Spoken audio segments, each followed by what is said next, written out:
NBI kami ha. Naaresto namin kayo sa kasong human trafficking. Huli ang magkapatid na sangkot sa online kalaswaan, ang mismong ina at ang tiyahin ng sinagip na biktima. Ayon sa NBI, ilang taon nang ibinubugaw ang bata sa pamamagitan ng online app.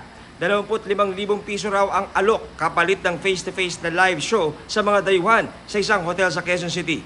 This started when the child was still 5 years old. Ngayon, ang child ay 11 years old na. Sa aming panayam, inamin ng ina ang kanyang ginawa. Wala daw po nagagawin na kahit ano, walang touching daw po ganyan. Malaking pera din po kasi yung sinabi. Siyempre, inisip ko rin po magkakaroon ng school. Kailangan ng budget. Ganyan, tapos palipat pa kami.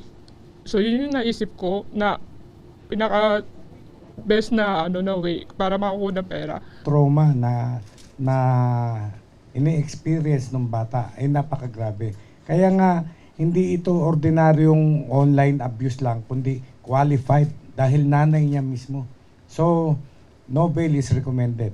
Sinampahan ng mga suspect ng kaso na Qualified Human Trafficking at paglabag sa Online Sexual Exploitation of Children Act.